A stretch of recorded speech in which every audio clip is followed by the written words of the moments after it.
Hey everybody, welcome back to my channel. Today we're going to be diving into a critical topic that could be the entire difference from having empty books to a fully booked schedule. Did you know that 80% of potential bookings are lost due to having an ineffective presentation? Most beauty professionals, when they are hitting the ground running, they're mostly just focused on posting their content and just listing off what it is that their services entail, rather than actually selling the vision and the transformation of what their client's life could look like after they come in and get serviced with their services. So if you are a lash artist, nail artist, hairstylist, makeup artist, no matter what profession that you are in inside the beauty industry, you're going to want to stick around because you're about to learn not just how to fill your books, but actually how to transform your entire approach to how to sell your services effectively.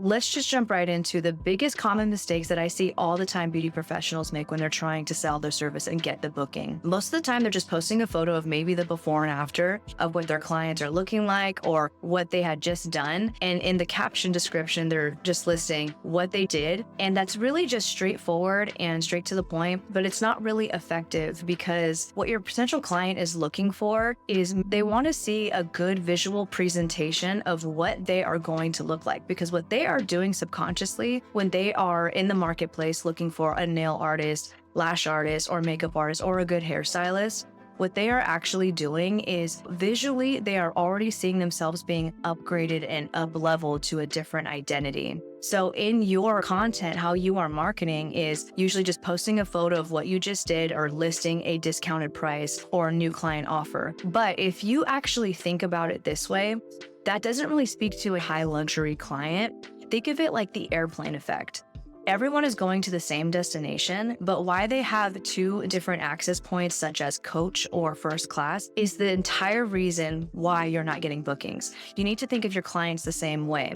So in the industry, I know that you want to be set apart and you want to be considered high luxury and name your price and have clients come in and pay that price and without even questioning you. Then you need to make sure that you have your visual representation of your storefront, your digital storefront, which is your online presence. You need to have that down in order for your client to visually see themselves at the front of the plane in first class, which is high luxury with you. Because for example, if I'm in the marketplace looking to get my lashes done, it is a pretty meticulous service. You are literally gluing tiny fibers on the natural lash line, which is damn near close to the eye. So I want to make sure that I am going to someone who is credible, who is clean, who is trustworthy. And also, if you can go the extra mile and have your visual representation on your Instagram presence be pristine, then you've already sold me. As that potential client who is looking to go and get extensions done on her lashes, I am not going in the marketplace looking for discounts. What I am doing is I am effectively going to look for the best of the best.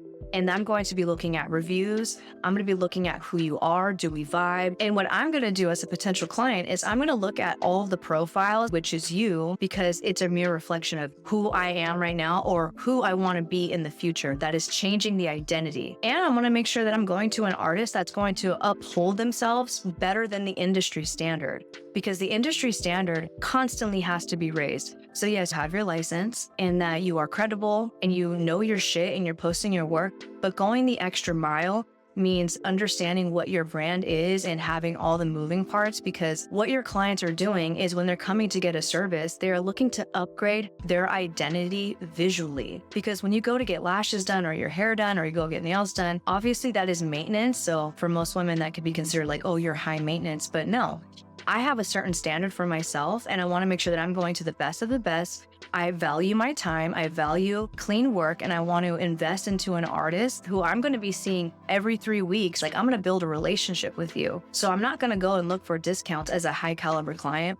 I'm going to go and look for the artist who upholds themselves to a certain status because I want to belong to that same status. So just like the airplane effect, when you are paying first class, but we're all going to the same destination, I'm not going to pay for coach. I want to have an elevated experience. So that is how you need to look at how you're going to be marketing your services. Don't just list down what your services entails or what it is. I need you to get more flavorful in your language. So when you think about your clients who are looking to upgrade their identity visually, I need you to paint the picture for them and how they're not just after they get the service with you, but for their entire life and the longevity of your relationship. I was actually saying in the beginning of my relationship, with my clients that it is like building a long lasting relationship. It is absolutely true because I am building a relationship with them. They're coming in every 3 weeks and I'm making sure that their lashes are clean, like it's top pristine, and they want to belong to a certain status and they're upgrading their identity. So you have to think on that playing field. That's why I love teaching about branding and marketing and content creation so much, because it requires you to think deeper and constantly leveling yourself up. How you want to get to your potential client quicker and faster is by mastering the art of persuading and selling. Because at the end of the day, yes, selling is serving. You get the sale, but they get the transformation. They get the upgraded identity. So you do have to constantly raise the bar for yourself. So what your clients are doing is they're not just going to invest services and what just comes with it, but they're going to envision the lifestyle and the upgraded identity that comes with it after they get the service done with you. So what we need to do first is bring in the uncomfortable, because I know a lot of people say, oh, I hate selling. It feels so icky. That is exactly why you are staying stuck where you are at. And I'm going to call it like I see it. You are going to stay stuck where you are at and never call in that high caliber client or level up, because you see selling yourself and promoting yourself as icky. Selling is one of the most highest forms of service that you could actually give to your people. You have the solution, you make your price, you put it out there, you call your people forward, and you call them to a higher standard of what they want for themselves. You're selling them on the thing that will do them good, and it is your passion at the end of the day. That's why you're in this industry. That's why you're doing it. So how is it icky? I missed that part. So what I'm going to do is I'm going to give you some key steps that you can have so that you can master it and understand what is it that you need to do to call your people forward. Okay, so the very first one that you're going to have to get skillful at is storytelling. And if you are someone who has some clients right now on their books,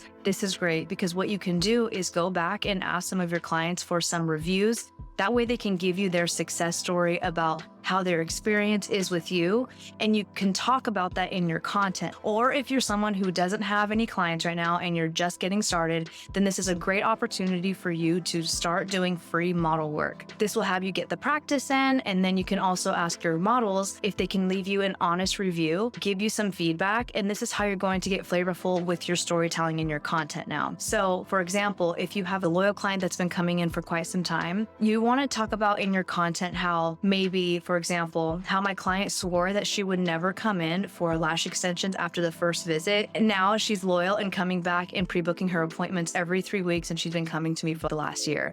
That paints the picture visually for your potential client, who is maybe that could be me. That's great, because if that potential client is going to her for over a year, then obviously it's a great experience and it's worth the investment. So that's what I'm talking about, getting really skillful in your storytelling. Also too, with storytelling, you want to make sure that you are handling objectives in your content. And what that looks like is, remember, your client is probably thinking in their head something that's stopping them from booking with you.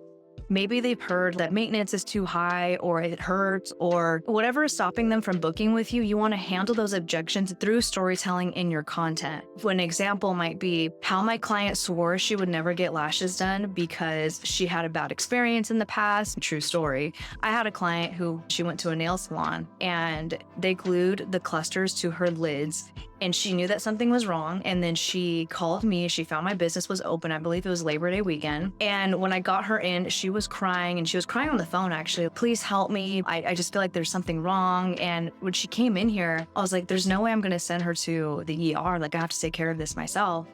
And I removed them for her. I talked her through it. I was really more concerned with how I can be a better service provider for her, rather than a lash artist who's just in it for the quantity and getting money at the end of the day. So what that story tells my potential client is that I am coming from a servitude manner first, and that your natural lash line is actually my top priority. Like, the health of your natural lashes, the health of your well-being is my top priority. And that would make great for storytelling. So for my students, I like to have them come on their stories and exercising their voice now. So you can talk about client stories through maybe showing a photo and then going story time, because that's what IG stories is for. It is meant for you to put a string of stories together. That way you can visually pull your audience in and tell them what it is that happened. And the string of stories is going to pull your audience in, and they're going to visually imagine themselves. Like, that is what we all do when we hear stories. Like, we imagine it going on in the back of our head, or they're subconsciously putting themselves in that position. So you want to make sure you're always leading with integrity, making sure that you are thinking about them and how you can paint the picture for them. That is why we have our entire businesses, is to serve our people. So when they're coming and wanting to try your service, and if they're a high luxury client and you want to call that client in, then make sure that you're coming on your stories, you're exercising your voice in your captions, and you're visually painting the picture for them on how their life would be transformed or better, how their identity is going to get an upgrade if they come to you first and get their service done with you. All right, now number 2, another thing that you're going to have to get skillful at is understanding emotional driven content. Now, there are 2 types of buyers. There is the results driven buyer, which really they need to see the analytics, they need to see the results, they need to see screenshots of numbers. So your job in your content is to provide the social proof. How many reviews do you have? How many 5 stars do you have, and where? And what are the results that your clients are getting? What's your retention rates? And show that. But the emotional driven content side is really going to cater to the pleasure driven buyers. And pleasure driven buyers are really connected to buying by you hooking them through the emotions. So think about our school system and how it's designed. When you go to a university, or if you're trying out a high school, usually when you're trying it out, you have to make sure that you schedule a tour. So you're going to see the tour guide first, and then you're going to make your decision if that university or school is good for you. And then you got your way in. So first you got to make it past the tour guide to get into the school. So why am I bringing this up? Is because when you go on a tour at a school, what that tour guide is essentially doing is walking you through the school so that you can visually see yourself in that school, but they're going to ask you questions. They're going to ask, what is your goals? What are your aspirations? What's your motive? And then they get to know you on a much deeper level. And say you want to be a doctor or a nurse, or you're there for the athletics program. What they're now going to do is, now they've understood where you are coming from and how they can sell you on the school. So when they're taking you through the tour of the school, they're now going to make pit stops. Say for the doctor, they're going to go to the lab. If you're here for athletics, they're going to make sure that they take you to the locker room and that gym center. Because then what you're going to do is envision yourself at that school. So you as the tour guide have to be the exact same way in your content. So you have to understand where your client is coming from, where they're trying to go, and now you're going of your studio, maybe of your work, of your services. So that is what I mean by hooking them in through emotional driven content.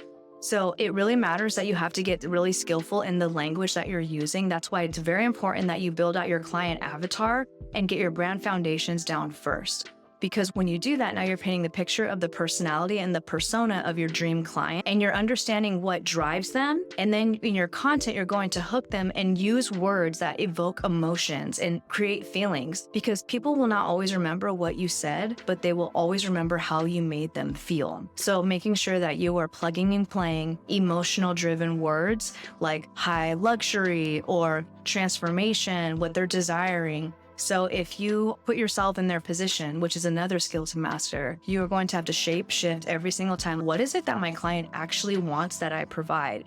And again, this is going much deeper rather than just listing out what your services entail. I think that's lazy, but we all have to start there when we are getting our businesses off the ground. So yes, you have to list what your services entail, but what is going to make you more skillful and make you the number one choice for every single client that comes to you is because, one, you got to understand what their motives are, what they're desiring. You're speaking to their fears, facts, and feelings. And now you're visually taking them on that ride of what their life could look like, and a visual identity upgrade again. They get their services done by you. So what you're doing in your emotional driven content when you are the tour guide, now that you are visually helping them see themselves as upgraded when they invest into themselves through your brand and get services through you, now you have to talk about the payoff. Now you can step into the professor role, which is now giving them the payoff. Now, when they come to you for the services, you want to make sure that you are handling everything correctly, from doing a consultation to making sure that your room is prepped and that you're talking with them through the service and that you're building a relationship, because a solid brand is all about maintaining and building on relationships. So now that you've done that and you can get the content, you can get before and afters of them, you're going to ask them for a review and keep building on a relationship. Then you can also ask them, what was it that sold you and what's the payoff? You can use that in your content so you can tell your other potential clients what their payoff would look like for them too. So be the tour guide first, and then once you got them hooked, Then you go into professor mode and you're going to be a professional and talk about the payoffs now. Okay, and the last step, this is really important. This is to make sure that you are creating a compelling visual portfolio, which is how you are curating and posting on your Instagram feed. Because trust me, I like to believe that your Instagram feed is your digital storefront. They are looking at your feed, and that is them looking outside across the street and they're looking at your storefront. They visually see how it is. When they are peeking through the windows, that is what your highlights are going to show, the behind the scenes and how you are curating yourself on your page. So how you're posting, you want to make sure that you're not just implementing client results, and that's great, remember, for the results-driven buyer, but the emotional-driven buyer really needs to be hooked by emotions. So this really needs to showcase the ambiance and create a feeling, the essence of what your brand actually is, showcasing your process and basically all of the care and the elements that you put into your work and what makes up your personal brand. All of that should be curated on your page, which is actually great because you're not only going to be limited to just posting client results and nails or lashes or hair like every single post. You want to make sure that you're incorporating things that represent you and your brand, because if that represents you and your brand, then it also represents your dream client. You're building up the personality and the character of your client, and then you market towards them in your content. Now, when they're in your content and they see your Instagram presence, which is your storefront, and they see everything visually that is going to hook them in, maybe they'll start binging your profile, maybe look on your Google business profile, your Yelp, your Facebook, and they're going to now make the decision like, yes, this is a complete yes for me, and now I'm going to book with them. So that is what I mean by creating a visually compelling portfolio. It is going to have you get more skillful in how you are curating it. Nowadays, yes, people want to see authenticity, but I think that when you are serving just one-to-one clients, that it does need to be an aesthetically pleasing environment. And that does start with first impressions are everything when they land on your profile. You want to make sure that you are posting. That way you can get rid of all the distractions. And I swear, if you implement all of these strategies and these principles that we just talked about, I promise you, you're going to start seeing more client-filled bookings on your calendar rather than just empty slots. And I also want to add this in here. We talked about how your client is already a yes person and how they're wanting to visually upgrade their identity, more aesthetically pleasing, more presented, like they are looking to upgrade their identity. So when they're in the marketplace looking for you, when we're talking about them wanting to upgrade and you attracting them as your client, how you are going to attract them is by you stepping into the higher version of yourself. So you do have to upgrade your identity constantly, especially if you're wanting to call in the high luxury client. It starts with you and you shifting your identity. So for the artist who wants to become more poised and confident and credible in their work, are you actually emulating that right now in your content? And I'm going to visually paint this picture here for you, because how the human brain and the body works is what the eyes see and the ears hear is what the mind believes. You cannot bullshit your subconscious. If you are telling yourself that you are not credible and you can't attract the high caliber client and the market is saturated and you got like all the limiting beliefs and excuses, I need you to understand that it is a limiting belief and a story that you keep telling yourself. So you need to rewrite that story. If you want to attract the high caliber client, you have to be that high caliber client. You have to now step into that identity of that role of that person who is capable of servicing that high caliber client. Because when you follow all of the strategies, remember, the strategies won't work unless you actually abide by the principles that make the strategies work. So everything about you, everything that you post really says, buy from me or don't buy from me. So take a hard look in the mirror and be honest with yourself. Also give yourself some grace, because when you're hearing new information, this can come off as like, I've got some changes to make. I really want this to be a call forward and a call up to have you be your most successful, higher version of yourself who is capable of holding and handling all of it. As always, thank you again for watching and tuning in. And when you apply these strategies and these principles, I'd love to hear about your success stories in the comments below. If you haven't already, please hit the subscribe button and make sure that you turn on the notifications so that you never miss out on any tips on how to grow your business. I'll see you for the next week's video.